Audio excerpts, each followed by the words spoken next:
It's a good ass vibe, good ass time whenever we link, whenever we meet. Good ass mood, good ass drinks, good ass rap on this good ass beat. It's hot, it don't need a hook, and I got flights I need to book. Good ass rhymes, good ass bars, good ass flow, good ass job, and I'm making good ass dough. I talk what I talk, know what I know, and keep it real. This a good ass show, that gas with Drees and Shell. You heard that's another good ass show with your boy 233, and you know we got in the building. It's your boy Shell Trevon, man. Y'all already know what to do. Follow me on Instagram, SHELLTREVON. Let's go gas. And we ain't just us here today, man. We got special guests in the building. You already know. All the way from Orlando, you know what I'm saying? My dog made the trip just to be had to come out here, man. In person. It was like, no, we can do it over on the video. I'm like, nah, I want to pull up, man. Gotta come support. You already know. That's love right there. We got BN in the building, man. You gotta catch his name before we got BN in the building. Yes, sir. Yeah, we here to talk about some good shit, just chill. We gonna sip some new shit, and man, some shit we never had before. I'm pretty sure you had a sip shot before. We got the 818 tequila, Kendall Jenner, and we gonna talk our shit. We gonna learn about BN gonna learn about us. Cause here on Gas Good Ass Show, man, we don't hear about motivating our people, you know what I mean? Everybody can relate in a certain way, even though we from Philadelphia, you from Detroit, but we all here in Florida, man. We got a lot of common, you know. We just want to put it out there on the table, have some good conversation, put out some good content, because I mean, there's a lot of people out here that feel what we feel. You feel me? Yeah, the whole purpose of this show, dog, we trying to bring people from different areas together, man. We sit down and we find out over some good drinks, you know what I'm saying? That like, yo, we got a lot in common, even though we was brought up in different areas, different times or whatever, like, yo, we got a lot in common, man. Yeah, for sure, definitely. For real. Yeah, so I'm gonna report them. I don't know what y'all waiting for. We about to pour up right now. Me and B.N. got the first glass of ice, man. We about to pour up our this 818 Kendall Jenner tequila reposado. I'm not gonna hold you. This is a typical celebrity tequila. With the sweetness, you gonna like the sweetness. I know Shug gonna like the sweetness because she like Casamigos. So it's like, you know, it give you that same type of vibe. Cheers, y'all! Cheers. I know Shug gonna like this one. This might be your favorite one. I mean, Reposado's the way to go, for sure. If it had a picture of Kendall Jenner on it, that'd be my favorite one. Is that your favorite Kardashian / Jenner? It's Kim's Kim's still the GOAT. Kylie, honestly, you know what my favorite is? What? Courtney. Oh, I thought you for real. I thought you was about to say Chloe. Yeah, I thought you was about to say Chloe. Like, I was like, yo. Chloe looked at totally. Every time I see her, she looked like a whole different person. I'm like, that's Chloe. I'm confused. They all bad though. They all bad though. So, man. Nah, Courtney, the oldest one, she had the least amount of transition. So I mean, I feel it. But fuck that, we ain't talking about them. They ain't grow up like me grew up. Yeah, man. But no, man, we here to have a good time. We got BN in the building, away from Orlando, man. What's going on in Orlando, man? We in Tampa right now. If y'all don't know, we in a different part of Florida. It's about, it depends where you're going. It could be between 45 minutes and an hour and a half, basically. So what's going on in Orlando? Orlando's cool, man. I love it out there, bro. I've been in Orlando since 2012, like 10 years now. You know what I'm saying? When I first moved to Florida, I was 18. I was in Tallahassee at FAMU. You know what I'm saying? I got my degree in 4 years. So HBCUs, baby. Yeah, got the HBCUs. Should have worn the shirt, man. Shout out to the HBCUs. Yeah, man. Florida was I have no regret, bro. I'm from Detroit, born and raised. That's always home, but I love Orlando, man. It's a lot of diversity, a lot of opportunity, a lot of jobs. Good people, you know what I'm saying? What was Detroit like? Detroit, man, I mean, at that time, you know, growing up in the city, it was getting really bad, bro. Like, that was back in 2008, you know what I'm saying? You couldn't even go downtown without people getting into fights, shooting, niggas, you know, getting shot up and stuff like that. So I had an opportunity to go to Michigan State. I actually got an in-state scholarship to stay and go to school in Michigan. But I was like, you know what? Academic? It was academic, yeah. Okay. We took a test, like a standardized test, and I scored pretty decent. They gave me some money to stay, but I was like, bro, nah, I'm trying to get out of here, bro. Because I feel like a lot of people that stay kind of get stuck in that same mindset and get complacent, end up getting a job, settle, starting having kids, and it's like you stuck. You know what I'm saying? Yeah. So me moving to Florida, you know what I'm saying, changed my life, bro. Met a new group of people, opened up my network, became more independent. You know, so I have no regrets at all, bro. I kind of feel you on that, like staying put type thing. Yeah. But I feel like I never went to school in my neighborhood, but all my neighborhood went to school in my neighborhood, so they like basically still in the neighborhood. And I feel like because I was like exposed to different schools, it made me like want to go see more. You know what I mean? I met friends from all different places. People from Germantown, people from Southway, people from you know what I mean. Right. But people in my neighborhood, they still with the same people they was with since 5th grade. You get what I'm saying? Yeah. I mean, So I feel like I was exposed to something different that made me want to go travel to Florida and live in a different place because I wasn't afraid of that difference. Yep, same. Yeah. It's like you mentally boxed in, bro. It's like when you meet people from different parts of the country and the world, bro, it makes you think different. It opens up your mind to different ideas, different opportunities. So you know, that's really where it's at, bro. That's where you grow. Like it makes the world so much bigger. Like when you got connections and you got networking abilities, you know what I'm saying? It's like, yo, I could go over here, I know people over here. Mm-hmm. It's like it makes it a lot smoother, you know what I mean, transition because you already got, you know what I'm saying, friends in other places. You know I got like my block is like everybody basically can walk into each other's houses still to this day. You know what I mean? It's been like this all my life, but I still can like go to Germantown, hang out with Shell, or go to South Philly, hang out with Brent, and like it wasn't like just them. You know, they my family, the people I love, but you know what I mean? It was never just like I could just hang out with them. I was go somewhere else, and they'd be like, "You always doing something." I'm not my only friends. I got more friends. It was funny because back then I really didn't even think of it like that. You know what I'm saying? Until like I realized like, yo, a lot of my friends from the neighborhood, they only hang in the neighborhood. Like you know what I'm saying? But me, I was able to go to South Philly, West Philly, North Philly, Mount Airy, North Philly, like Frankfurt, like all over the city and be good. You know what I'm saying? I gotta get out to Philly, bro. Like honestly, my roommate from college, freshman year, was from Philly, bro. And that's how I actually met TJ. For real? Which is one of our mutual friends, and that's how I met you, bro. Shout out TJ. TJ. That's crazy, the connection. Yeah, How I bro. go. I mean, honestly, I think Philly and Detroit, we got a lot of the same mindset, bro. Very similar, bro. So and I've never been to Detroit, so I gotta check out Detroit, there, man. For sure. I fuck with the Detroit music right now. Oh yes, like, we got the sound right now. You know what I'm saying? Babyface Ray. Right. What's his name? Peasy. Yo, they got some payroll. Yo, they got some heat right now, dog. You don't know if you listen to the Detroit music, dog. They got some heat right now, dog. Right. Babyface Ray. That's the guy. Clearly you got Big Sean, T Grizzly, but Babyface. Yeah, that's right. the, You got a lot of good features right now. Yeah, that's the guy right there. Yeah, T Grizzly saying like you basically like motivated him to be a rapper, basically. Bro. Yeah, I didn't know that. I didn't know that, like the age. I don't know the age range or whatever. But T Grizzly, T Grizzly said Babyface Ray is the one that motivated him. Like, okay. You know what I mean? I didn't even know they that. look at him as the GOAT. Yeah, he's tough, You know bro. what I mean? Consistent too. Yeah, fire. Yeah, speaking of like rappers from like our neighborhoods or our city and stuff like that, Philadelphia just lost a rapper.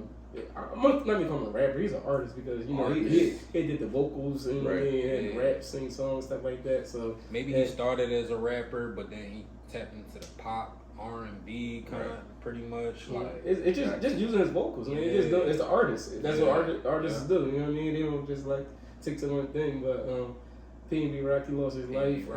Waffle House in LA. And I actually got a chance to work with him multiple times, so that was like a good as experience. And even before he was big in Philly, but he wasn't big to the world yet. You know what I mean? He wasn't really exposed. I think like his first big record was where he was working with somebody out of Philadelphia was with Kodak. Kodak was that was the first one. I think that was the first one like where other people can hear him because you know Philly we of course we heard him and like our girls just go crazy. I know he had that album with Fetty Wap. That was because I remember it was a big thing. I'm trying to remember the timeline. It was a big thing where it was like Fetty Wap and PNB Rock both can't get signed because they're the same artists. But Fetty Wap got signed first, and then it was PNB Rock later. He got like basically signed later. I remember it was a big thing. Like, it was like album together. It was like Fetty Wap signed, so PNB Rock ain't got a chance because they the same artist. I mean, that's how people looked at it at that time. Yeah. You know what I mean? So it's like, oh, it's over for PNB Rock because Fetty Wap is signed. But I mean, everybody got their own little thing. But I knew he had songs with Wiz. We got songs with 2 Chainz. Yeah, he had hits, yo. But he had some joints. Yeah, working with him, like being able to share the same stage and having like conversation with him was definitely fire. Like we did homecomings at college. We did like a birthday party for Diamond Cuts where it was like a couple Philly artists and stuff like that. And it was like crazy to see his growth from like fresh out of like he first started popping, like he was rapping and like singing and things like that before he went to jail. But like when he went to jail and he came back out and he had that song about like jail and his man getting that phone call about his brothers dying and shit like that. That's really like put him on the map. Was that Pressure? That was a song. It was called Pressure. It was like a freestyle, and then like later he made it to a song. I don't remember the name of that song, but he from the hood, and I just remember when he came back home from, because I didn't know him, but I was seeing him around the neighborhood. But once he came home from jail, everybody, it was like the gossips around the neighborhood, like, yo, Rock got a song out like right now. Like he just got out. He got a song out right now. Like he gonna get signed, yo. Like he fired right now. And then everybody just started flocking to it. Like, yo, we started listening up. I'm like, yo, this boy's really hot. Yeah, no, I mean, going back and listening to his songs now, it's like, damn, he had a lot of content, bro. For real, yo. And he was talented. Mad bangers. Definitely. Yeah, and just what I was like saying about like just working with him like on like from fresh out of jail to like getting signed into like his development, because at first he used to basically like just do it just to do it. He used to be he used to come with 1,000 niggas, like literally he had 1,000 niggas on stage. Like, yo, you can't take 1,000 niggas on stage. like it gets to you something else, but he used to come every time and he used to be like, Fry, like, man, fuck, I'm just gonna fucking go up there and sing. Like, yeah, I'm gonna go do what I fucking do. But just like to see how he was like more, I guess it's from being from the hood. At first, you like you don't really trust nobody but the niggas you know. Right. You know what I mean? So you like, I don't trust these niggas. They gonna be around me, and I don't care who else is like. But then you start like the next time I see him do a show together, it's more opened up, more conversation, more talk. It's less niggas there. I mean, he figured out who was there for him and who was there for. Yeah, that's probably like your safe spot space. Right. You know what I'm saying? You got your niggas from your neighborhood. You know what I mean? They support you. Sometimes they gonna protect you. Yeah. When you first coming out, that's what I believe. Like they the ones that was in the studio with you. And probably the first niggas that told you like, yo, you nice, though. Yeah. Like you should be doing this. Like you should be getting out the streets, bro. Like you should be putting more effort into. And that's the ones that stay, because he like every time you see him is is like say if it's 20 people or now it's 10. Mm-hmm. Next time you see him is 5. He's eliminating you start to realize like, oh, these niggas just want to trying to eat off me. Yeah, I'm here trying to work. You just trying to go for a ride, and I'm telling you I need this, and you like, I'm not doing that. Like if I see Shell out here, he want to rap, he in the studio thirsty as shit. Yo, bro, I need a soda. Nigga, I look like getting you a soda. I'm gonna go get this nigga a soda because you know what I mean. Like he thirsty. So he ain't there working. Like, working. Yo. Oh, you need that, bro? I got you. Don't worry about it. Go ahead, do your thing. But it was like. Every time I seen it was like less and less people knew it, but he was more open to talk to other people. I don't know if y'all get what I'm saying. Yeah. It was more learning from, and he wanted to learn. You might have to cut off some avenues, shut some doors, but then open new ones. Yeah, and he wanted. The thing is, that he wanted to learn. Yeah. At first, it was like, nigga, I'm just going to fucking do the song. Then it was like learning, like stage presence. You know what I mean? Who should be up there and how you carry yourself. Drake said it. He said, "I've been losing friends and finding peace, bro. Sometimes you gotta cut out people to grow. You know what I'm saying, or isolate who's really there for you to help you grow and support you. You know what I'm saying? Yeah, I want to shout out my man Chiz too, yo, because I know Chiz. He was right there with Rock when he was starting to bubble, starting to buzz, and Chiz been rapping for a long time. One of the niggas from the neighborhood that took it real serious, you know what I'm saying, and seen a way out of the hood, you know what I mean, through the music. And putting in that work, like not just going to the studio, but putting in that work, like losing sleep, you know what I mean, dedicating their time and their money and their resources to, you know, finding a way to get out the hood. So shout out to my man Chiz too. You know what I'm saying? I know it's a lot of pain going on right now. You know what I mean? Like, I don't think PNB Rock was warming up the bitches for me. We get up there, get on stage. I got follow me. All right, that was my time to shine. Like they all right. Everybody feeling groovy. God damn, and I always loved like when I moved to Florida, I loved just showing niggas from the neighborhood off. Like, yo, these niggas is from my neighborhood, and they are like turning into like some real like artists and businessmen and like and just and changing the mindset of the younger niggas from my neighborhood, like the younger kids from my neighborhood that's growing up after us, like, yo, we can do something else besides just like sell drugs and play basketball. Like, we can be whatever we want for real. Like, and you know, from afar, because you know what I'm saying, I moved down here probably like 8 years ago. Watching it on social media, just the experience he's showing the kids, like putting them in foreigns, like putting them next to like Drakes and like these mainstream artists and stuff like that. And I'm like, yo, these are the same kids from the neighborhood, and they next to all of these like millionaires and seeing things that, you know, we couldn't imagine when we was kids. You know what I mean? And I'm like, damn, like that shows the type of person that Rock was. Like, he didn't just leave the neighborhood and forget about everybody back home. Like, he showed the kids, like, yo, it's other things out here, and like, y'all work hard and get to it, and like your whole life can change. You can change shit for your family, for yourself, like for the next generation. Like that was that's what amazed me about him, for real.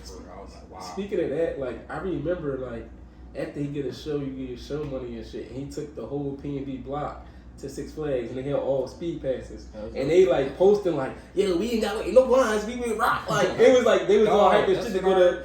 Like, I remember like literally just doing a show with him, and then he took everybody to fucking Six Flags. Yeah, that was gangster, yo. When you say gangster, that's gangster. That's dope. You know what I mean? Everybody's having a good ass time. Like, I remember shit like it was, cause like that was kind of like one of the best like sharing stages with like artists and shit like that. Like, I'll never forget that. Like, even Future, when Future was popping, I was able to like be in the same. It wasn't like the same time with Future, but just to be like, all right, he goes, it's your turn. I'm like, damn, this nigga just held the same mic. Like, you know what I mean? That crazy experience. Be with the same exact crowd that was just cheering him. They out here looking at me like, he gotta be somebody, cause you know what I mean? So like I see instead of them being in the streets, they was in Six Flags, like being kids, like they supposed to be. Yeah, that was definitely tough.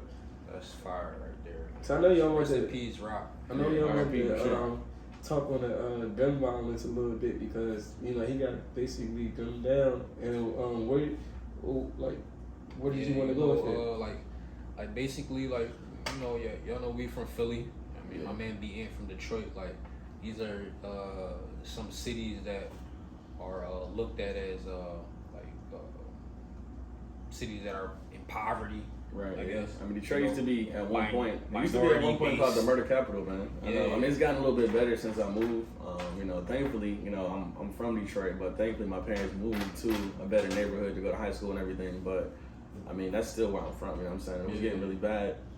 And at that time, bro, like I said, anytime you went downtown, gunshots, bro. So my thing today is, I mean, it's starting to get better, but there's still niggas out here just don't give a fuck, bro. Like, for no reason. And it's sad that it's happening, you know what I'm saying? But it's nothing. What can we really do? You know what I'm saying? What can we do? What can we do to change that, bro? Yeah. What can we do to change the narrative? That's the real question. So what do you think it is that like recently it seems to be more prevalent or happen more commonly, that people are literally getting gunned down, or in Rock's case, like social Yeah, media. it could be. I mean, it could be social media. I mean, a lot of people were saying that his girl posted the location, and that could be, you know, avenue. But at the same time, you never really know. They could have just seen him getting out the whip. I kind of hate that. Yeah, I mean, I don't think you can blame her for that. Like, imagine I'm with Shell. Right. And I see my nigga get killed, and the whole world blaming me because I posted it. She might kill herself or some shit. Like low key though. You know what I mean? I'll be honest. I was upset at first. That she did do it, but then just being upset. You know what I'm saying that Rock was in the situation that he was, but at the same time, it's like, you can't blame her because it could be people that work there. It could be other people that was dining in there. Right. That could be saying right next to him could have been like, yo, I'm saying next to Rock. Because they also had video of him after he got shot. But man, it could have been the same person that recorded this video. You said that Rock was in. But like, just imagine I'm with you and I die and I get killed and everybody blaming you. You already said that I'm dead. But then now everybody blaming you. That's double. Like, I feel bad for that kid. Yeah, like I feel bad for her. Honestly, like that's a tragedy. I hope she don't like. No. We not gonna out there. Like, you know what I mean? Like that's really horrible right now. And celebrities saying shit. So when celebrities say it, it's going. Yeah, Kodak got said some shit too. Yeah. Nicki Minaj, like, so that's putting it. That's celebrities got so much influence. So they persuading, and then the news saying it too. I seen a news report saying that shit. Like his girlfriend, the police officer actually said it. So like that's hard for her, yo. Yeah. She going through some shit right now. You lose your man, the father of your child, and then like the whole world blaming you. Yeah, that's harsh. Like I really feel bad for her. I'm praying for her, sending her healing energy, man. Her and her family. Praying for everybody. Everybody that was even in that fucking Waffle House. I can't imagine sitting there with my daughter at Waffle House and seeing somebody get killed and trying to explain it to my little daughter or like some shit you would never forget. Like all that whole situation just fucking turned my stomach.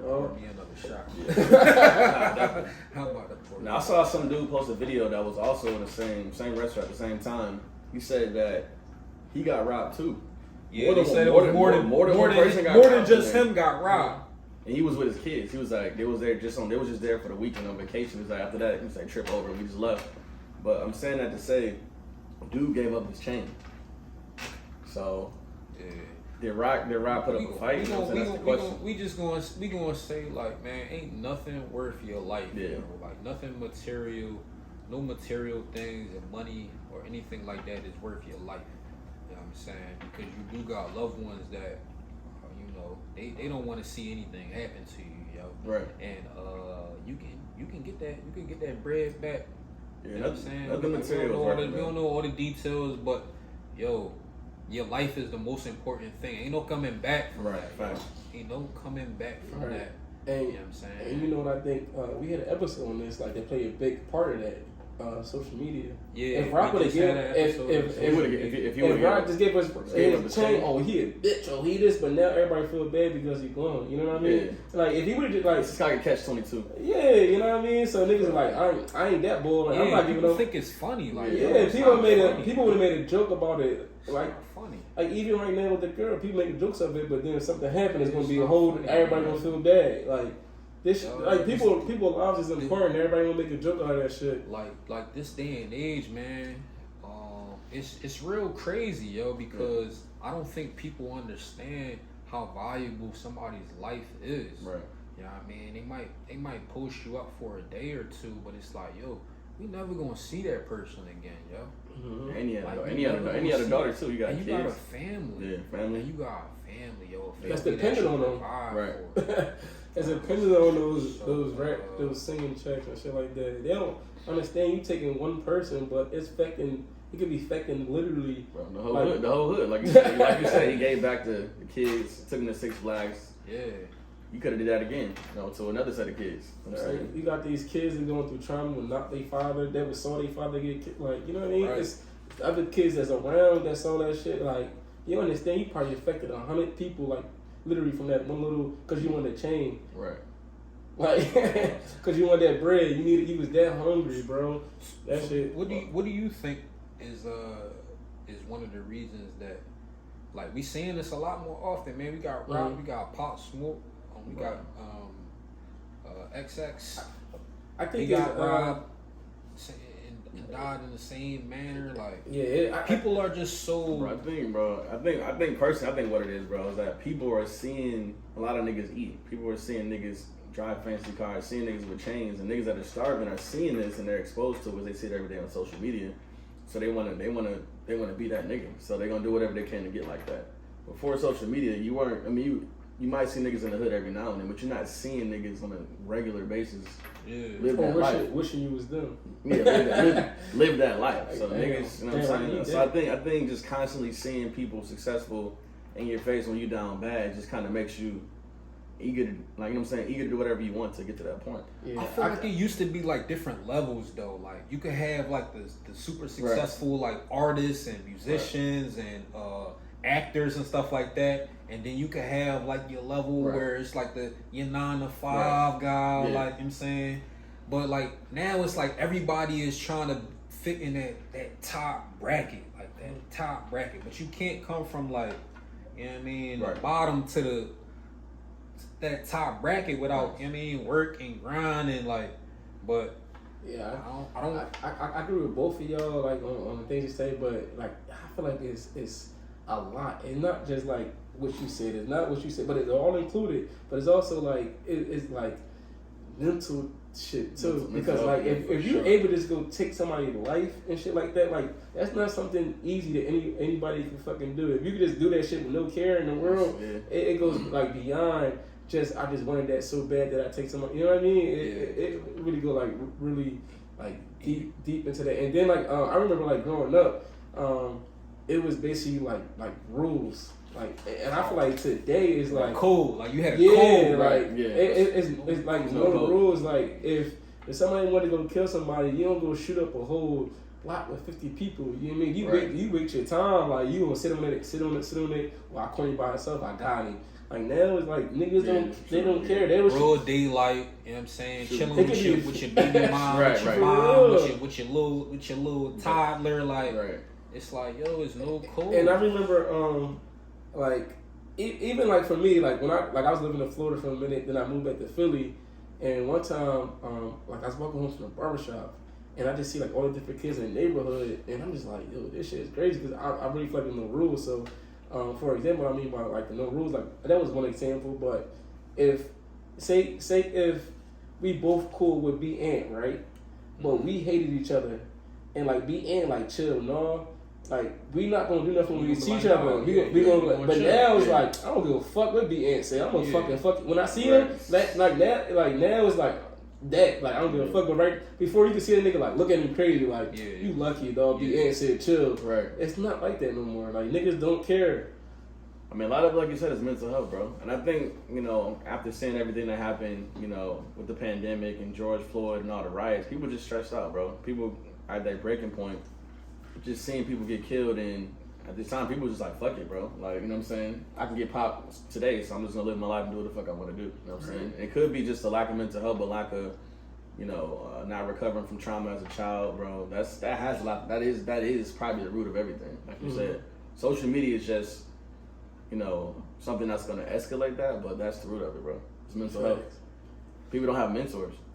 Yo, that was gonna be my next thing. I'm like, yo, I feel like it's a lack of like mentorship, leaders and mentors, especially for minority men. Like, you know what I'm saying? For somehow, in this culture, in this time, like I feel like the black voice or the minority voice has been like kind of male voice has been quieted. You know what I'm saying? So it's a lack of leaders and people for like the troubled youth to even turn to. Right. Who do they go to for advice?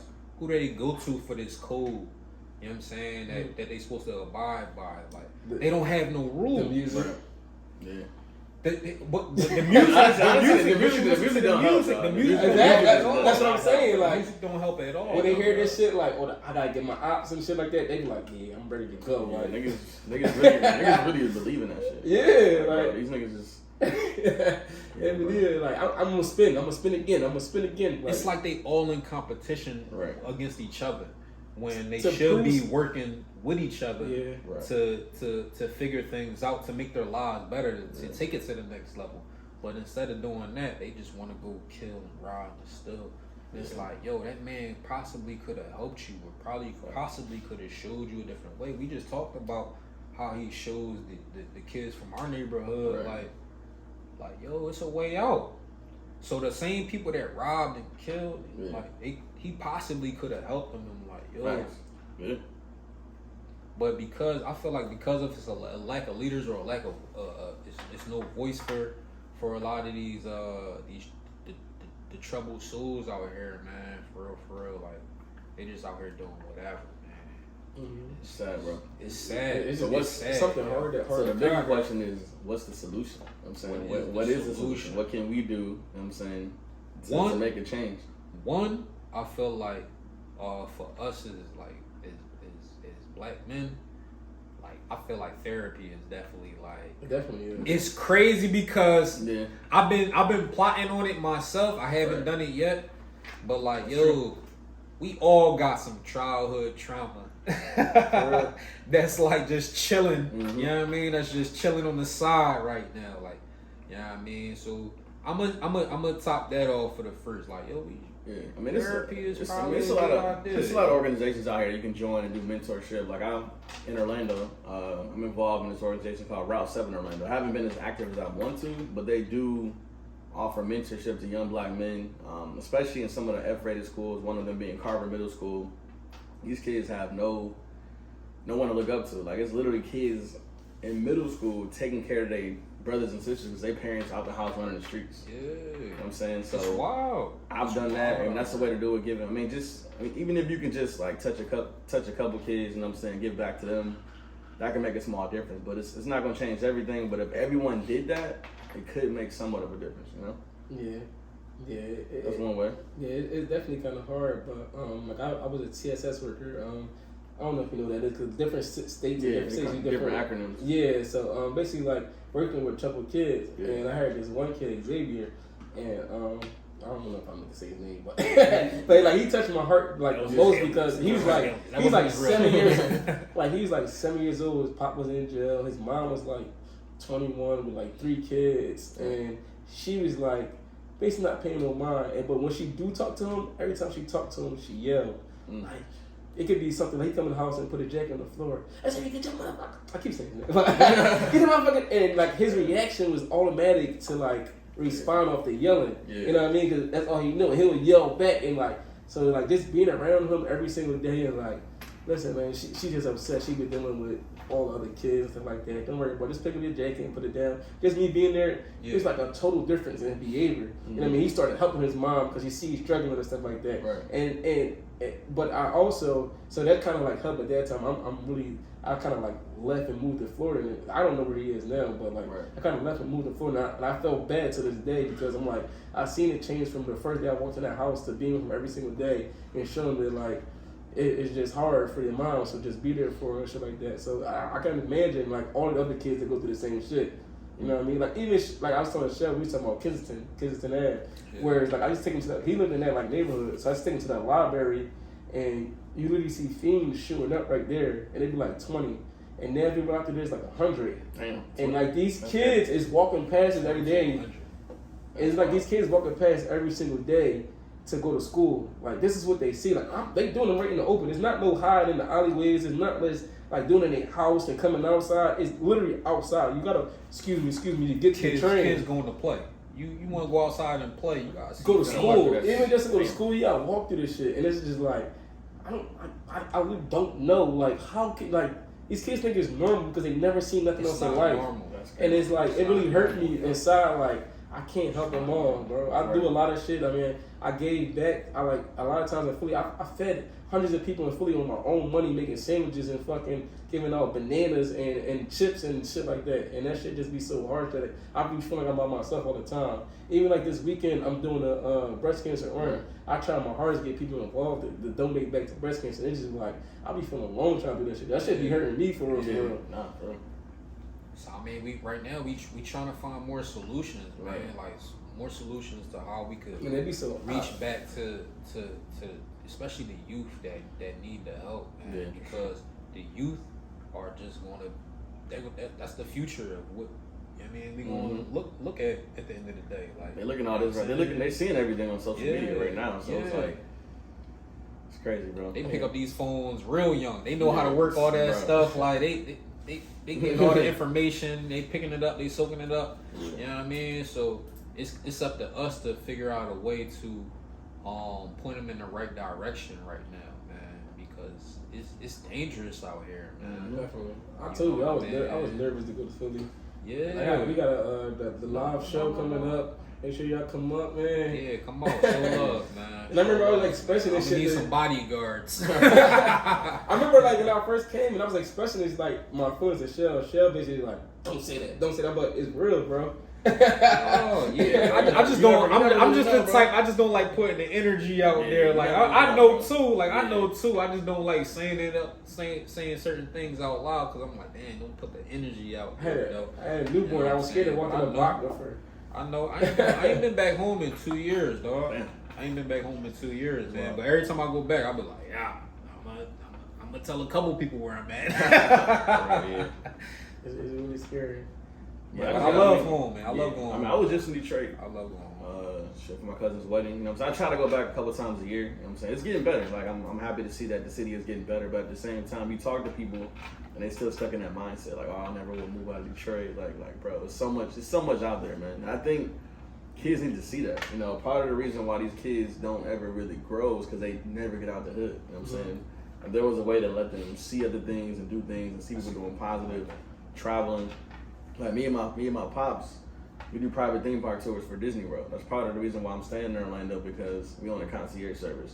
So we had talked about going back to Detroit and finding an organization where we could literally like fly kids out, you know, to go to Disney that would never have that opportunity. So there's little stuff like that.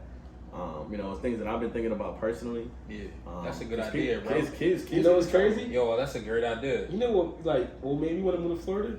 When I was a kid, I went to Disney World and like I stayed in like a condo or whatever, and I seen kids get off the school bus. I'm like, wait, you live at Disney World? This is Orlando. right. But to me, I'm thinking only thing in Florida is Disney World. You know, I don't know no better. Yeah, exactly. So I'm like, yo, this is crazy. Like you actually live in this. It's like a place to live. They like. So I'm just thinking, like you go there before vacation. Florida's Disney World. Yeah. So that made, as a kid, ever since that day when I was like 10 or 11 years old, I wanted to move to Florida because I'm like, yo, I can live like at Disney World. This is crazy. So just exposing them people that might, you know what I mean, motivate somebody all my life. That was my motivation to get to Florida, and I'm here now. Yeah, we got one of my homies, my man Tay. He's a youth football coach. He brings his kids down here from Philly. They always play at Orlando. Like I'm sure that's changing a lot of lives right there. You gotta earn that though. You gotta earn that. You gotta. Like you said, like just being able to possibly like get a group of kids and getting them out of the hood and showing them something different. I know that would change a lot. For sure, bro. I know that would change a lot. Yeah. So you said you on the concierge. Yeah. So back in 2017, me and my dad we used to work for a different company. So your dad is down in Florida too? Yeah, my parents actually moved my freshman year when I was at FAM. So I'm from Detroit. I moved to Tallahassee to go to FAMU in 2008.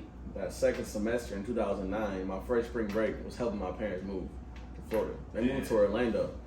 So I've been in Florida since 08. It's been a minute. So was they already eyeing it, or it was? I'm the only child, dog. I think they just they didn't want to let me go. and then they were just transitioning out of different jobs and everything like that. And then thankfully, you know, I had a partial scholarship, but it made my tuition cheaper. I got to save tuition. So they was thinking long term. So that definitely, you know, I definitely love my parents for that. But my parents live in Orlando, and I mean, Orlando's a hospitality-driven city. You know what I'm saying? So it's either Disney, you work at some type of travel job. I mean, when I graduated, my focus was sports marketing. Like I played baseball in college, so I was in sports. But after my first job, I was like, it's cool, but I can make way more money in hospitality. So we decided to switch over, and we were working. Ask him what's his degree in. What's your degree in? Hospitality management, bro. He ain't doing shit with it. Yeah, bro. I mean, it's a lot of money in hospitality, man. A lot of money because I mean, travel is something people are gonna always do, bro. People come to Florida from all over the world. Orlando's like number one and number two destination. I ain't like working the 24 hours, 24/7 operation. It is a lot of hours. You hate being on call, right?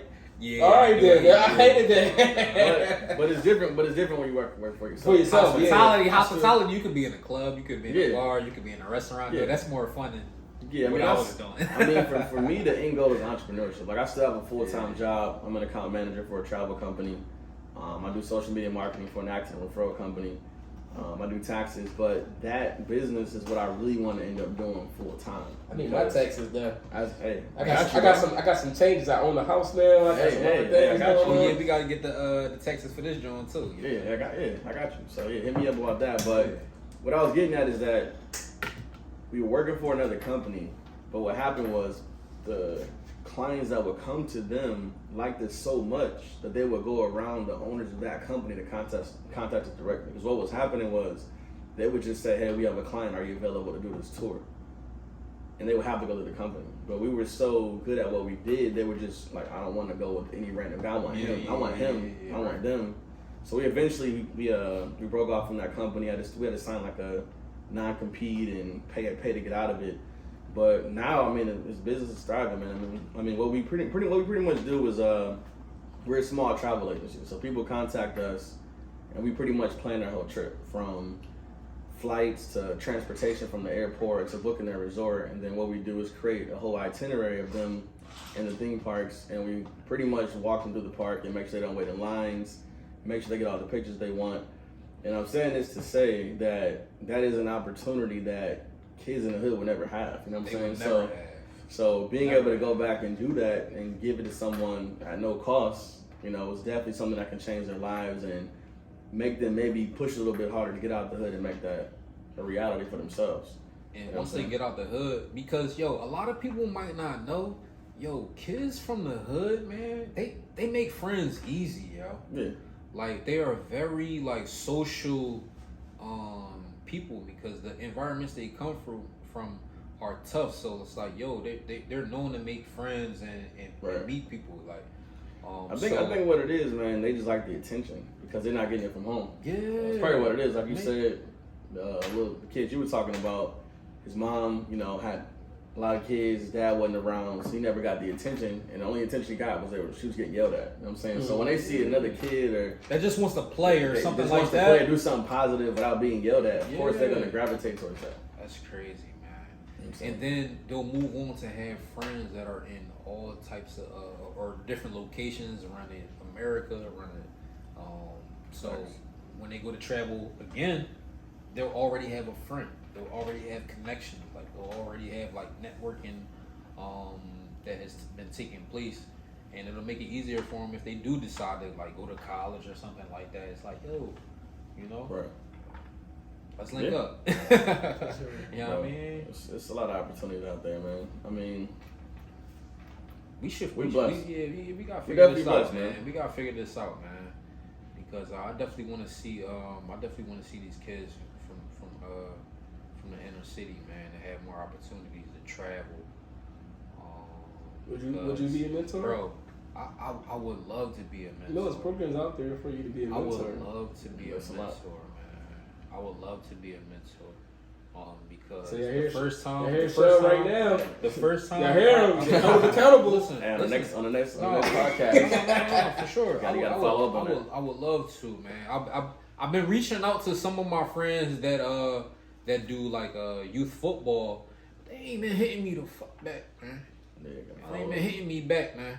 I'm like, I'm trying to tap into that, man, because that's important, man. You want a coach or something? Dog, I don't care. I just want to be a part of it, yo. Okay, I got a team you can coach for here. I just want to be a part of it, man. I just want to be a part of it. I want to, however I can help, man. That's what I want to do. Don't talk about me about this. I would put you in the spot. I'm like, my man Shell here. He want to be a part of it. As long as I can make my schedule work, I'm with it, man. Because I feel like it's important. Mm-hmm. You know what I'm saying? I do feel like it's important.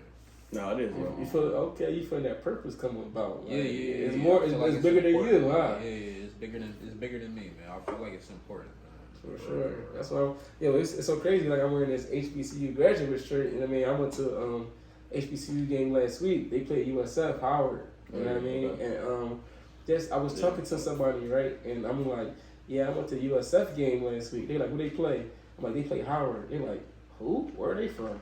Like, and we hear Howard, we know exactly. We know Howard. We know it, and it's so crazy. Like where I had to spread the word, and a lot of people don't really know much about HBCU. So I'm trying to do my part. Where I mean, I graduated from it. I didn't even actually choose HBCU. HBCU kind of like chose me. So I went to a private college at first, so it kind of like chose me. And but I'm gonna represent it. You know what I mean? And it ain't just about the one I went to. It's about all of them because. It's so like it's not as big as it should be, and it's really important because I mean I'm pretty sure I've never been to FAMU, but I'm pretty sure like the professors you had treat you like family. You probably can call some today with some advice if you need it, and just the atmosphere was like totally different from just being a number. Nah, for real, it's a great network, man. I mean, going to FAM, like, I can literally go to any major city, bro, and just hit somebody up that I know. I can go to New York, I can go to Philly. You know what I'm saying? I can go to Texas, Houston, Dallas, Cali. You know what I'm saying? The network is crazy. And even if it's all not, cities. even if it wasn't a FAMU alumni, if you went to HBCU, they're gonna look out. Yeah, all great cities. Yeah. Yeah, so I mean, it's a different experience, man. I wouldn't change that for the world, for sure. It's definitely more than HBCU than the Jackson State. That's all show now. No, what you mean? I went to an HBCU for a semester. You I didn't even know that. Yeah, oh, bro. yeah, I went to Cheney. Oh, okay. Yeah, I went to Cheney. See you. But I was gonna say something else with the HBCUs. What? I forgot. What's interesting about what's interesting about that? I know a lot of from Detroit specifically. There was one dude named Mr. Brown. I never met Mr. Brown because I went a different route. I went to the Black College tour, and that's how I got involved with FAM. But I went to Black College tour too. My mom went to Cheney. My mom graduated from Cheney. That's how I decided to go to Cheney. Yeah. So, but this dude, Mr. Brown, what he would do is he would recruit people from Detroit that wanted to get out and give them an opportunity. He would really go through Tallahassee Community College, TCC, start them there, and they can transition to either FAMU or Florida State. So he would pretty much like show them, what do they need to do to get their grades up or whatever they need to do to get a application finished, and then make sure that they actually completed it and went to school. Yeah, because I think what you went through was different because you went from Detroit to Florida. Right. Yeah. You know what I'm saying? We stayed in PA. Yeah. That's true. I mean? So you had a program that was getting you it was the state. It was a feeder program. Like, but I kind of did the state. I did a tour with a program like that. Like it took me to Howard. It took me to George. Like all the DC schools. It took you to HBCU. But Georgetown not HBCU. It took me to Georgetown too. Bro, so okay. The tour I went on, we went to Howard, we went to Hampton, I went to Hampton, Morehouse, Howard. we went to Clark, we went to what's the name of it? Alabama State. It was through a church. It was through a church. Hope United Methodist Church. This is right outside of Detroit. Your Jones through a church? So actually, it was through because my mom was a teacher. Yeah. So it was through her. Like it was her school. It wasn't even my school. It was at her school, and I went to her school. What school did your mom teach at? At that time, she was at Elverson Middle School. And before that? That's it. That's it. After that, her first school was Elverson. Okay, all right. Check something real quick. But that kind of like exposed me younger. I wanted to be because of that tour. I wanted to be a physical therapist, right? But then I played college football, and like my homie got his ankle broken in the game, and they had to like fix it right there on the side. I'm like, oh hell no, I'm not seeing no physical therapist. I'm like, yo, I'm just gonna be in the sideline. Somebody get hurt, I just like take their arm up or put a Band-Aid on. I see this as like his ankle got snapped. Pop. He played against a West Virginia running back. He was like bigger than every lineman. He was a fucking beast. No, he ain't fucking. It was just that same game, and I seen his ankle cut in half. I'm like, I can't do this. That's the reason I wanted to do when I like graduated school, and I'm like, damn, I gotta switch this shit up. I'm not doing that. No, I'm good. Not bad job. But yeah, man, shout out to all the HBCUs, man. They make you feel HBCUs, they make you feel like family, and for make them pop, man, we gotta support. We gotta show up and actually be there because. I mean, I actually went to a PWI. You know what that stands for? PWI. Predominantly white institution. Predominantly white. Yeah. Thank you. That's really what it Sound like PWI. I mean, pretty much every major college. Predominantly white institution. Yes. Now you know, Shell. Now you know. But that's, PWI. yeah, I went to I PWI. went to a PWI. I went there first. And, I had no idea being. Yeah, I know. I had no clue. Yeah, and, I had no clue being a predominantly white institution. So I remember I'm still working. It's a PWI. I remember I was in the classroom, right? Everybody be in multitasking. Yeah, I'm right, my bad. I had to go. I'm multitasking. actually still working right now. He's triple working. I had to clock back in, but I wanted to make this. He's triple working right now. Yeah, He's so- triple working, so it's all good. But honestly, bro, like PWI. one thing I like about one thing I like about Tallahassee is that you had FAMU and you have Florida State, literally right there, bro. You cross the train tracks, you have Florida State, and then you had TCC, which is like one of the biggest community colleges in the country. Okay. So you really had 3 big ass schools and a small ass town. So you really got the best of both worlds. You know what I'm saying? So you had the HBCU lifestyle, you got Florida State, which is obviously a really big school, and then TCC was a feeder program to both. Right. So you went there for a couple of years, got your grades right. Either go You either or. You can pick which one you want to go to. Really. That's love. So it's like it's lit. That's love. I'll be there for homecoming this year. Actually, it's my 10 year. We getting old, man. Yeah. What? 10 years When since homecoming? it's like the weekend before Halloween. So Okay. I'll be out there. Damn, we gonna be in Philly that weekend. Yeah. No, it's weekend of Halloween. Halloween is on a Monday this year. Okay, So that last weekend in October. after. Okay. I think it's a lot. October is a busy month. It's actually an HBCU game going on in New York this week. I think it's more God in damn. Howard. I think they're playing in New York. October is real busy this year. Yeah, bro.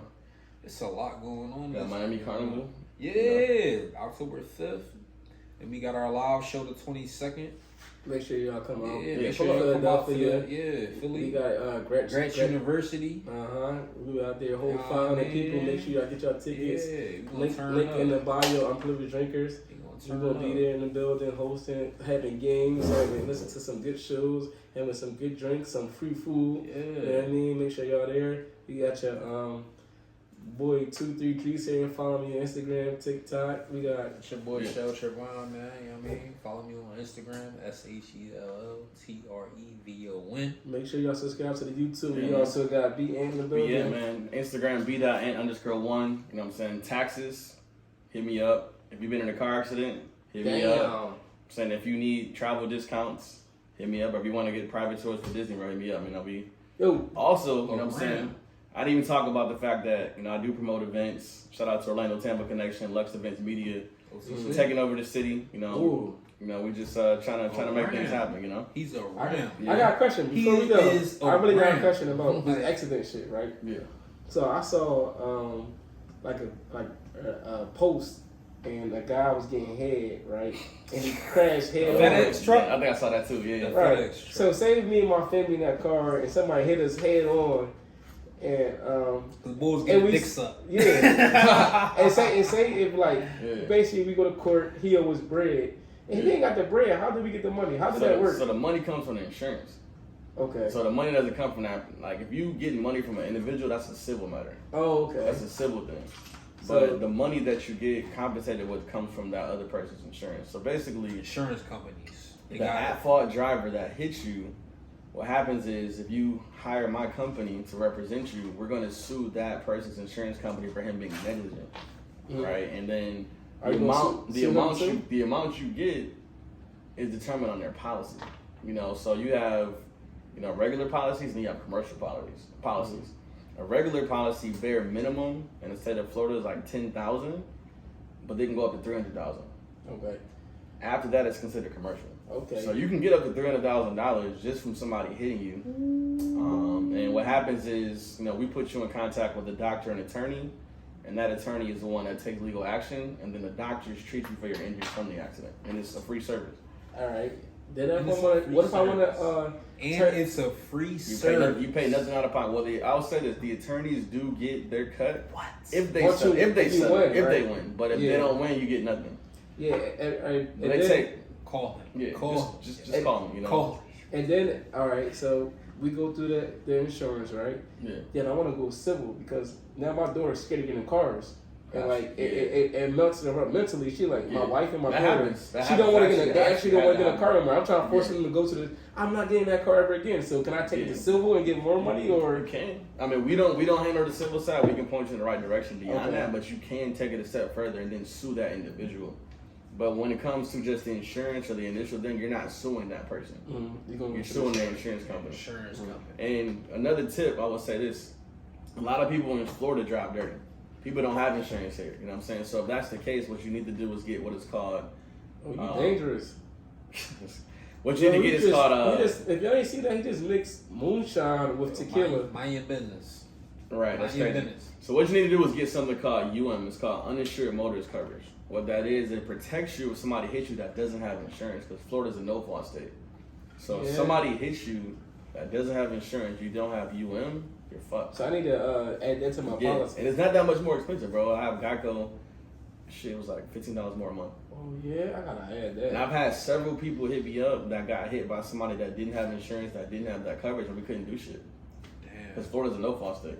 Thank you for that get- big tip. Make so sure y'all get- listen to so that get tip. you Call in. him. Call me, you know what I'm saying? Call B.N_1.